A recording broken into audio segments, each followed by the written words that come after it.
I didn't love myself, and you give power and influence to the wrong people. Look how it turns out. You have to hype yourself up when nobody else on the external is hyping you up. You have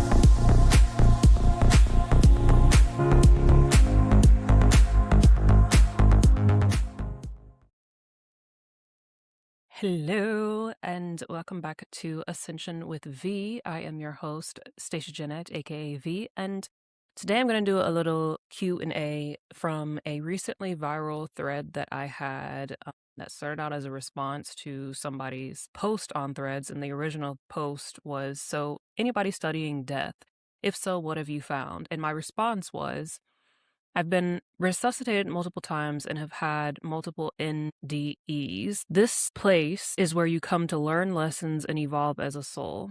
There are multiple different galaxies with different beings. The body turns to light when removed from the skin suit. The oceans are portals to other dimensions. You never truly die as long as your consciousness has evolved enough to transfer to another timeline, as multiple timelines exist at once." That response at this point right now, as I'm recording this on June 9th, 2026, has 4.5K likes, 44 comments, 87 reposts, 66 send outs, and 148K views. And that's like crazy to me, because people are truly fascinated essentially about the topic of death, but just diving in and talking about the things that I had gone through was really profound for me. And the way that people received it, I kind of went into detail essentially about what's happened with me and my having my rare diseases, and essentially how all of these near-death experiences and mishaps happened from me having procedures that were really not that serious, not overly complicated things. As interesting is real interesting, because the most serious surgery that I had, my ileorectal anastomosis, when I had my colon removed, was the simplest and easiest process that I had, and it was the most difficult surgery that I've experienced. And I've had over like 15 surgeries in my life thus far, and it's crazy to me in hindsight, looking back, that every time that I had a near-death experience, or something went awry, or they had to hit me with the injection in the chest to try to bring me back, or they had to do some sort of emergent try to save the day situation. I think I've mentioned this on a podcast before, but I have a guardian angel doctor at this one hospital, where the two incidents that I'm in reference to, he swooped in like he just spawned in each time and saved me. He was the doctor who came in on the scene, just randomly came in on the scene, and my mom happened to be freaking out because her daughter was on the verge of death from, again, some medical mishap. And to this day, they're not going to give the exact happenings of what took place, but they were always in the recovery room. It was always after the fact type of situation when this took place. So, but this guardian angel doctor of mine saved me twice. He came to my rescue, and so shout out to you, guardian angel doctor. But yeah, so these experiences, just talking about the craziness of what I have seen and experienced, and not only that, but from birth, they had to kind of resuscitate me at birth after I wasn't breathing from the emergency C-section that I have. So wasn't breathing for 7 minutes, came out like a little blue Smurf baby, and they had to kind of do the whole process there. So just in general, I came into this world very intertwined with death. Like, I came into this world very intertwined with the spiritual realm and in the spiritual dimensions, and all the things that come along with that. And every time that I've had some medical mishap, whether it be in the hospital or outside of the hospital, when something happened to me, it kind of hulked me up like a Super Saiyan. I always say that I come back like a Super Saiyan each time. So now I have this like wisdom, these experiences, and everyone has been very curious about them. So I'm going to read like a couple of the questions that I've had on this post and the responses that I gave to them. And if you guys have any other questions about anything that anything that I have expertise or experience in, then by all means, ask away, I am more than happy to oblige. So the first question that I had, let me get back to the first question was, can we transfer to a timeline of a world where on Earth it was a fantasy, but maybe in another timeline it could be reality? I came up with the answer of, it's quite an interesting theory. I know for sure that multiple timelines exist at once, so it's entirely possible that people get glimpses of other timelines that may seem like fantasy by way of dreams, vision, or otherwise. And to me, like I feel like that's a really highly probable thing because there's so many timelines that exist all the time. And if you guys watch my energy readings, my weekly readings, that's essentially what I'm doing. I'm pulling the energy of the timelines from other people. I'm pulling the energy. I feel the energy and I feel what's going on in other timelines and what's to come, right? So only Earth uses this time logic, right? Only Earth has the constraints of like past, present, future. You know, everywhere else it's just like now. It's just the now. It's just right here, right now. And so everything is existing now. And I find it entirely possible that people, just like when you have deja vu of something, right? Like, what is that you're seeing? What is it why do you have that feeling of like, oh, I've done this before. Oh, I remember this. Oh, I've seen this before.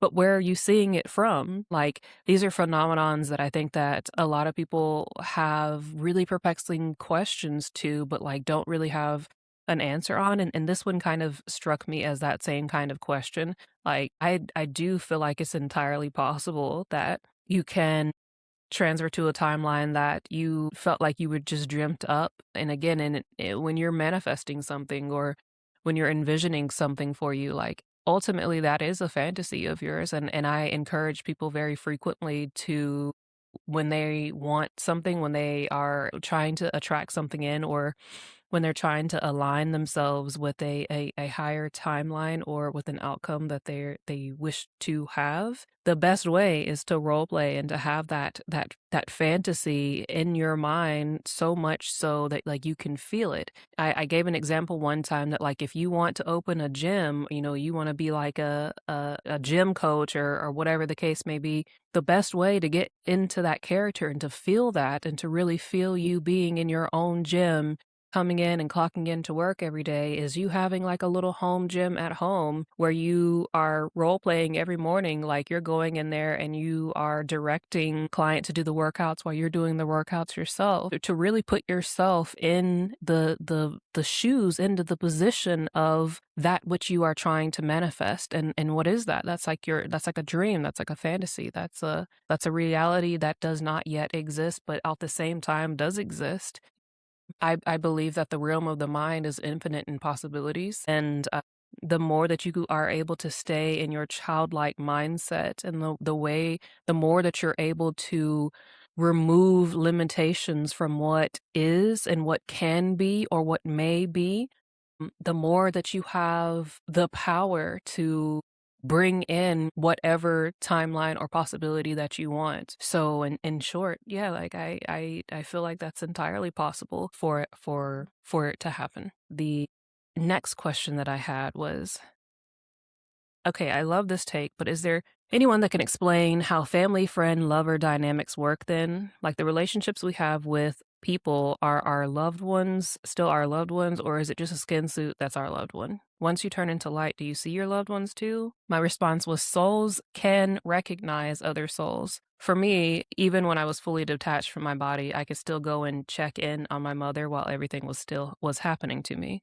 I still knew that was my mom, even if it was a bit skewed. And basically, to expand on this, it's like the moments while they were working on my body, when guardian angel doctor had like rushed me away with all the nurses and other people that were working on me at the time, I could still go out into the waiting room and like see my mom having her meltdown and crash out. And similarly to when I was being born, like I could see my mom freaking out while they were trying to bring me back. Removed from this example entirely, what I have experienced is that people have the ability to recognize souls in general. I can talk to somebody at a distance and not ever see their face, but like I know their soul.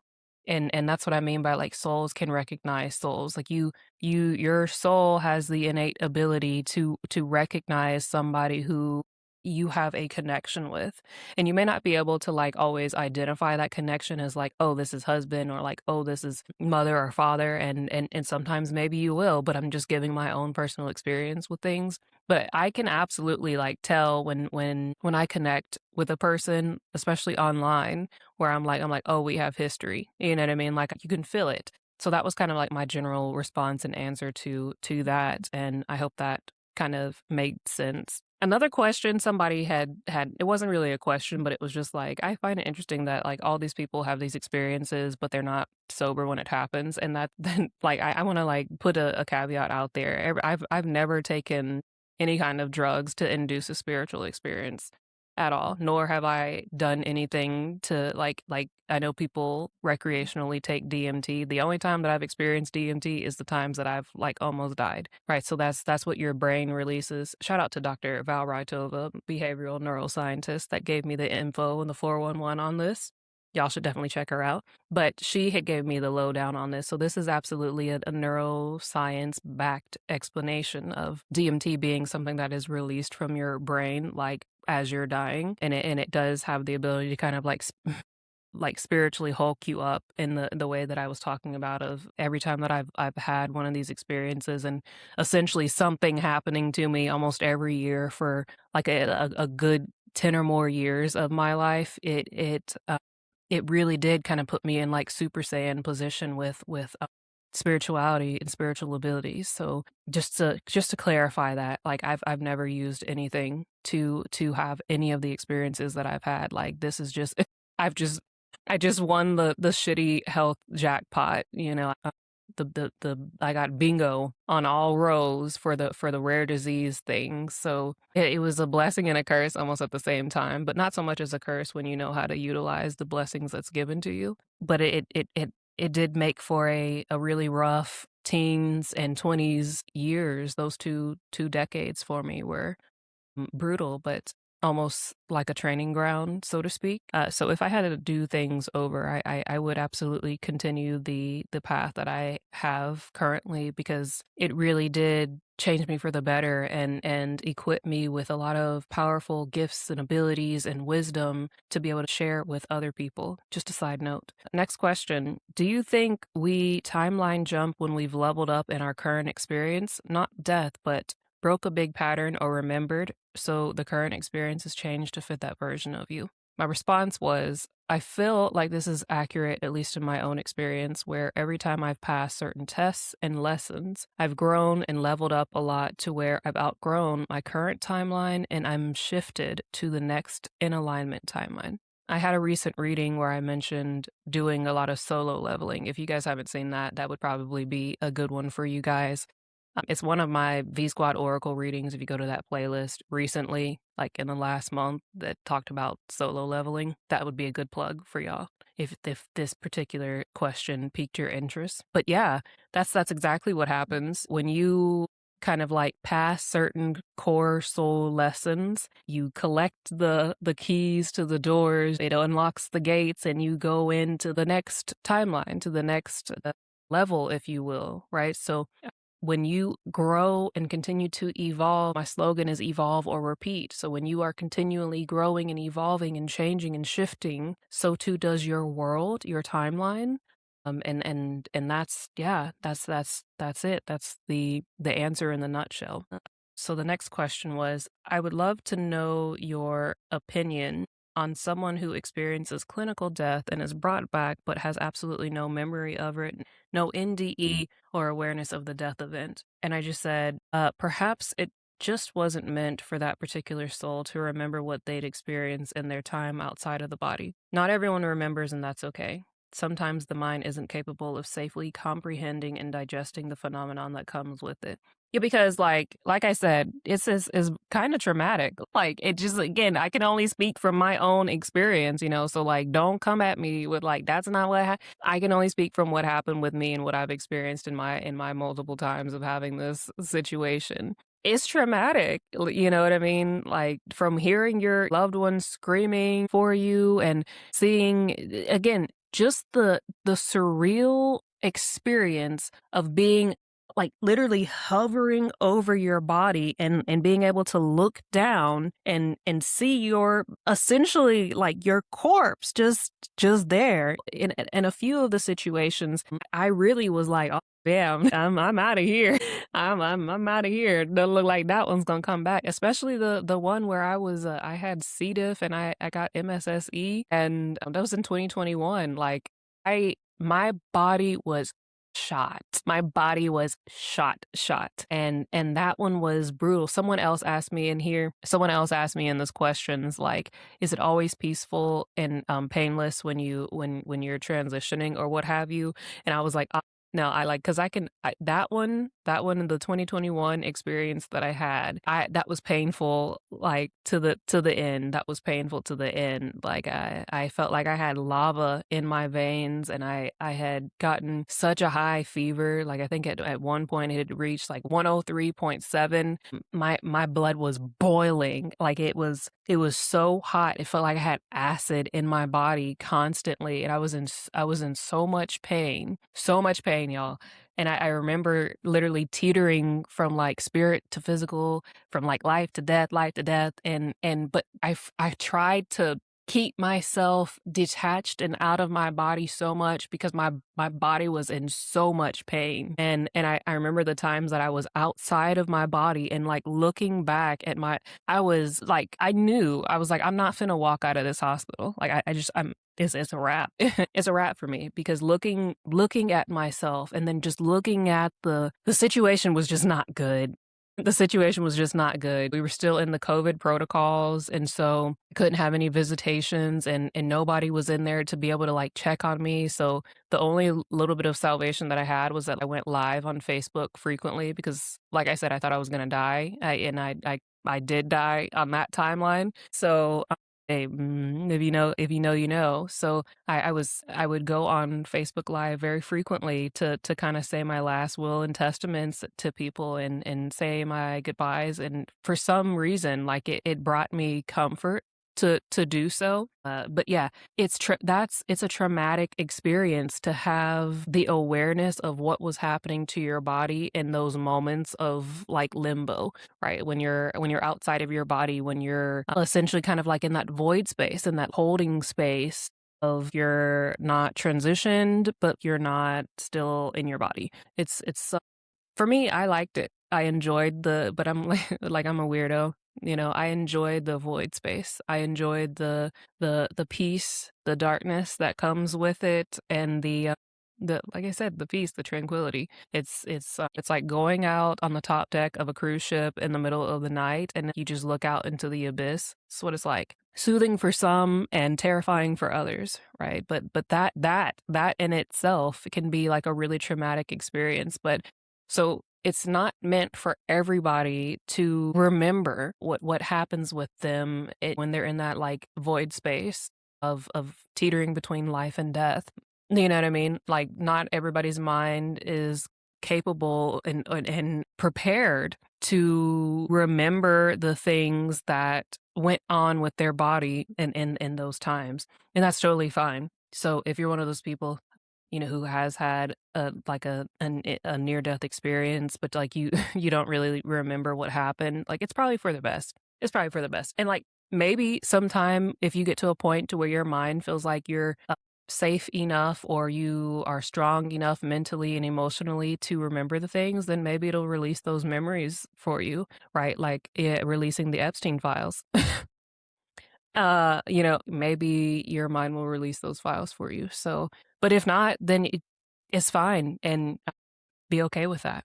The next question was which one of these experiences was the most fascinating to you personally? And I kind of already talked about it. Was the 2021 one when I got C. diff and then essentially subsequently got MSSE and went septic, and then they wanted to lie about it in my face to pretend like I wasn't actively in shambles and my body wasn't. So like I remember they came in there and they had to take this synovial fluid out of my knee, and the damn results came back and showed that I had essentially a septic arthritis in my knee. This is where it had gotten to, and I was like, oh shit, my body is cooked. Cooked. That one was the most fascinating, like I said, because it was really painful. I actively knew in that moment that I think also prior to me getting transferred to the hospital, and first of all, it wasn't really transferred because they owed me. They didn't like give me medical transport. They were, my local hospital was like, hey, so you have gotten to the point to where we can no longer treat you. The severity has reached the point to where we cannot treat you at this hospital. We're going to have to send you up to the specialty hospital. And they said they only going to hold the bed for you for like the next 10 and a half hours. It's a 10-hour drive. It was a 10-hour drive. They brought the ambulance people in there because obviously I was like very sick and on continuous antibiotics at the time, life-saving antibiotics, because again, we were still in COVID time. The ambulance people were like, yeah, so we're only going to take you if you pay us $8,000 cash. Like, what kind of scam are these people running? It was really an interesting time. I've been in a many spiritual wars, and I've seen a lot of like really interesting things when it comes to the spiritual side and in perspective of watching the warfare take place. But this one was like a direct, you know what I'm saying? Like a direct orchestration. Like I saw it happening. So I think that's why I say this one was the most fascinating, is because I could literally watch what was being done to me be done, right? And like they were really dead set on making sure that I died, because the setup was insane. You gonna deny me, even though I had the insurance to have this medical transport up to the specialty hospital, unless we paid $8,000 cash. Like, we didn't have $8,000 cash to give. So my dad ended up taking me up there, and like, again, because you can't stop what's destined for you, and you cannot stop somebody who has the protection of the divine from getting to or doing what they are supposed to do or where they're supposed to be. Point blank, period. Regardless what kind of means or power or money or connections people think that they have, right? Like I want to put this in here, drizzle this in to the podcast to let, in case anybody else is still on the battlefield right now, dealing with some of the similar nonsense. Like, just know they can try their damnedest. They can try their damnedest, but you cannot stop what the universe has in store for you. And regardless how much you may try to eliminate a chosen, or to eliminate an anointed, or to eliminate whatever title you want to give it, somebody that the universe has their hand and stamp on, you can't. You cannot. And like, again, I have rose from the crypt time and time again, and I shall, until my missions are completed here, point blank, period. And so will you guys. A lot of us are eternal beings, and like I said in that one question, it, like, as long as your consciousness has evolved enough, you will never die. So anyways, I ended up getting in the back of my dad's truck, quite literally, like in a hospital gown, no clothes packed. I just laid down in the back of his truck, and we got there. But I did not have any antibiotics running. Like, there was no IV drip still going on me, which it should have been. So for like 10 hours, I didn't have the antibiotics that I need, which the setup was insane. The setup was insane. Like, if we disconnect her from the life-saving antibiotics that we have her on, and then we force her to take this 10-hour trip, surely the situation will have severely progressed to the point to where she won't survive. So anyways, so then once I got close to the facility, I almost saw me entering into like this dome of darkness. This is what I can only describe it as. They talk about like a purification barrier or a sacred dome of protection, but this was like the opposite. It was a dark, black, miasma-filled dome that I literally was getting ready to enter into, and I was like, oh shit, this is gonna be an ambush. And ambush it was. So the whole experience was really fascinating to sit back and watch and to go through. The reason why it was the most fascinating for me was not just what I've just said, but like, it was the fact that I felt my body breaking down. It's almost like I was experiencing the death process, but really sped up, but also slowed down at the same time at once type thing. These random spots were showing up on me, like these random bruises were showing up on me, but like nothing was happening to me. Like nothing happened, but these were happening all over my body, and none of the doctors could explain it. But also, these fools never wanted to like outright just come out and be like, hey, look, might not make it. But my body was quite literally breaking down, and I was watching it. I was witnessing it both in my body and external to my body. And I remember feeling like pissed off and really sad, and I went through like all these crazy emotions outside of my body and also when I was still within my body, and having to deal with everything and come to terms with everything really quickly, because like I said, I knew that body was gonna die there, you know what I mean, and I had to like very quickly come to terms and peace with it so that I could transfer.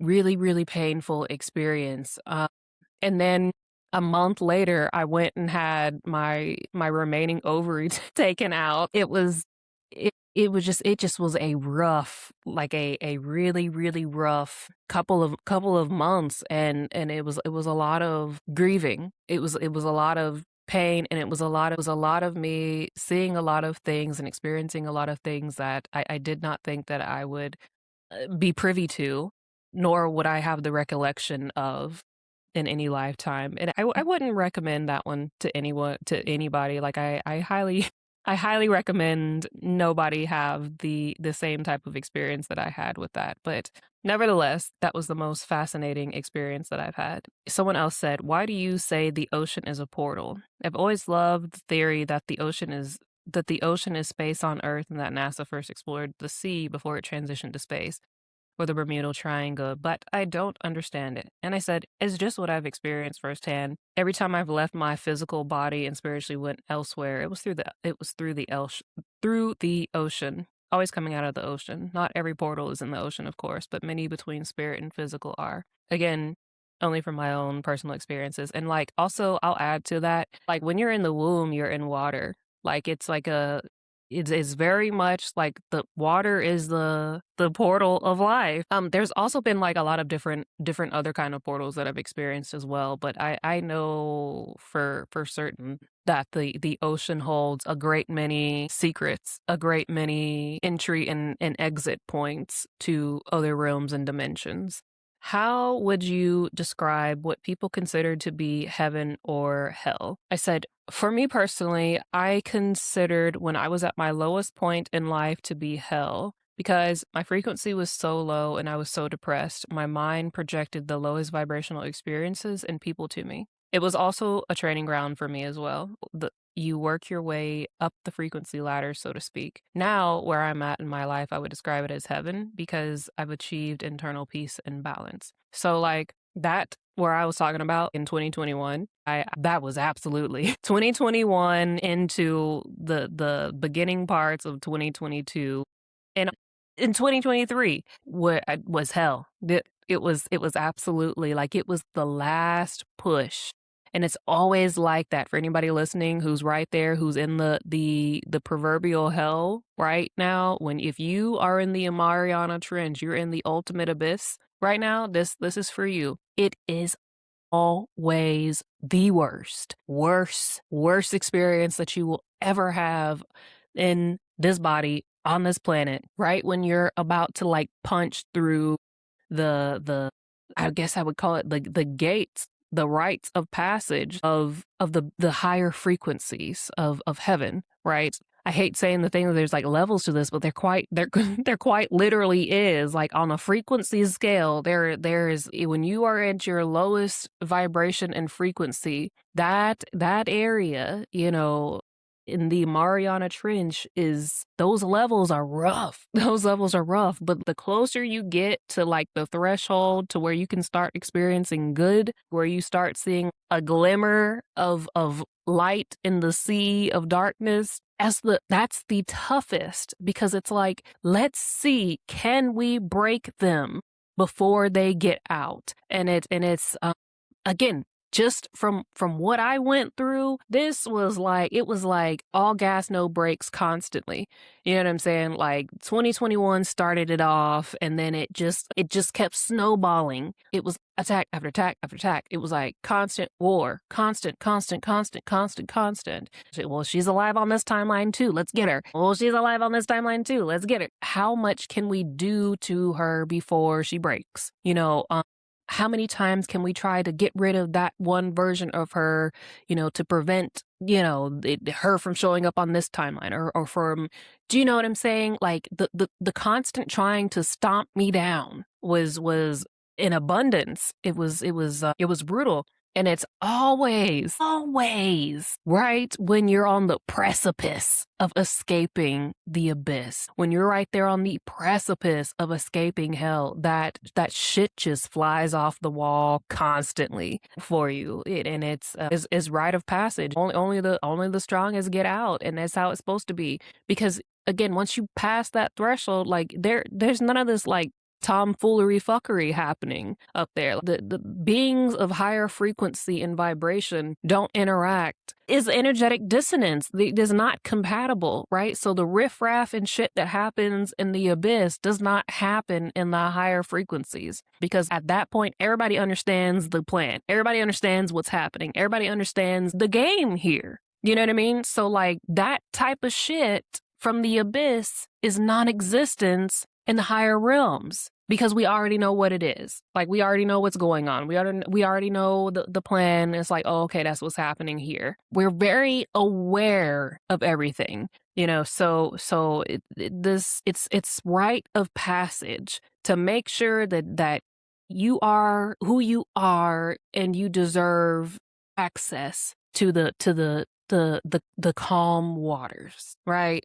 That you're not gonna get up here and start acting a fool and start trying to cause ripples and waves and rough seas in the higher realms and the higher frequencies, right? So it is very much a rite of passage, and not everybody gets out. Not everybody makes it out. And if there is one thing that I can tell you all, is you better try your damnedest to keep it 10 toes down in this process. If you are where I'm talking about, if you are here in the precipice, of getting out of the abyss, they gonna try you. They will try you, and that is part of it. It is part of it. But if you got heart, if you got soul, if you are determined for your own sake and well-being to make it out, you will make it out. Point blank, period. The next question is, how does one evolve their consciousness? I said, out of evolving or doing anything the soul and consciousness would perceive as painful or unpleasant. Not everyone has chosen to evolve because the path is so difficult, right? Like that's a real thing. Not everybody chooses, and a lot of people don't choose to participate in this ascension journey, and to participate in healing, and to participate in growing and all the things, because like, look, let's like rewind what I've said. This is not like a trip to the theme park. This is not like a relaxing vacation sitting underneath a cabana getting fanned and fed fruit. Like, this is war. Like, this is your ass is on the front line. You're at boot camp. You at training. You are getting pieced and socked out frequently. Like, it's not a fun time. It's like, while you are in the abyss, while you're here trying to climb your way up the proverbial Jacob's ladder here, you know, and to get out, it's not a fun time. And that's the only way that you get rite of passage and access into the sweet life. It really is, you know. And so the process of going through the things that I've talked about is how one begins to evolve their consciousness. It's how you begin to grow as a soul. It's how you are completing your soul lessons. You know, like, people always talk about like, oh, I had such a painful experience with this person or that person and this thing and that, you know, and like, yeah, you know, you're ticking off check boxes of your soul's contract of what you were required to experience and learn to grow as a soul, as an individual. And somebody had commented and said like, well, what does me getting SA'd, you know, have to do with this, that, and the third. Like, what did I learn from this or whatever? And like, again, my response was something along the lines of like, just speaking personally, you know, from my own experience, like it made me more protective and more of an advocate for others, right? So like when I see some weird shit, first of all, like I remember when I lived up in Cleveland, I went to the club twice while I was up there. Never will I ever go to another club again. Terrible experiences. Don't recommend it. 0 out of 10, zero experience. But I saw somebody holding like trying to put not Vaseline, Visine in girls' drinks. And like if y'all don't know, Visine is like a tranquilizer dart in alcoholic beverages. Visine is something that if y'all are going to the clubs, especially young ones, be aware. Don't let nobody come around your drinks, hold your drinks with you, take your drinks with you. Do not walk away from your drinks, and don't accept a drink that somebody has sent over to you. Point blank, period. Don't do it. Don't do it. Just period on that. But be aware that guys will use anything but Visine. Put Visine in your drinks to use as like a tranquilizer to lure your ass up out of there. Don't do it. Stay vigilant. So when I was up there, I saw that shit frequently, and I called people out. Hey, what are you doing over there with that shit? What you doing? You know, yeah, like I became hyper vigilant. You know, and I'm very much it almost had kind of like an activation of warriorism within me. You know what I mean? Like for a while I was really mousy and you know, timid and shy and like afraid. And then after a while, when I saw younger girls or like things that were red flags that I didn't know were red flags when I was like 18, 19, 20, 21, 22, 23, like things that I didn't see then, I now see in younger people. And like, I will speak up and cut that shit off at the path for others.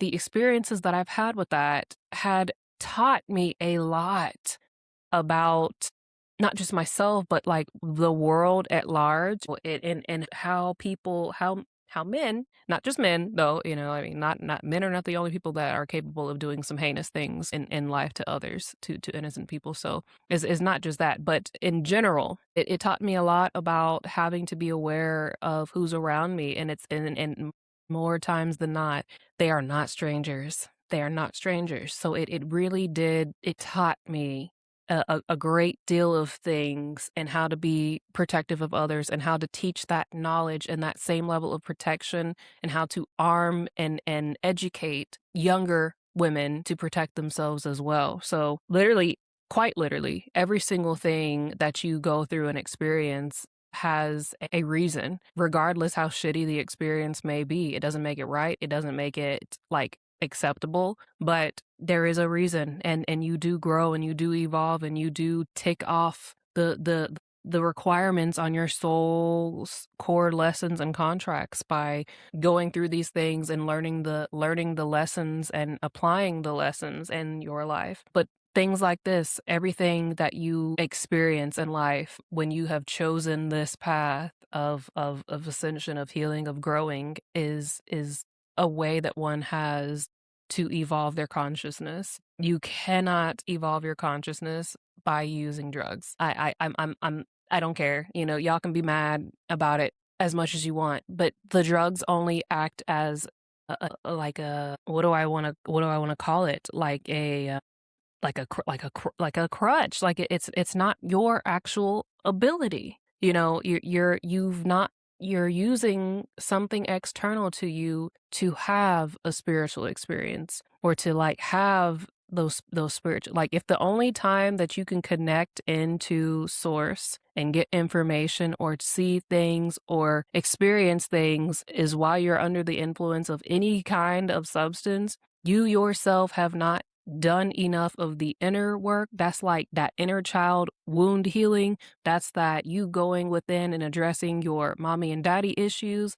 That's you going within and into your mind and addressing your traumas and your your baggage and unpacking the shit that you would rather not deal with. Like, this is you being a conscious person, a consciously active person in your own existence, instead of being like an NPC or like just being a passive person in your life, and like being on autopilot mode, and not being conscious and aware of what's happening, right? Like, so the latter is how one does not evolve. That's like an example of somebody who has chosen to not be on this path. Like, they don't want to do any of the aforementioned things that we've talked about, and like, I get it, because again, this is not a time, it's not like a vacation. It's not a vacation. It's really tough shit. So you have to literally do these things on your own, soberly, to have a lasting, literal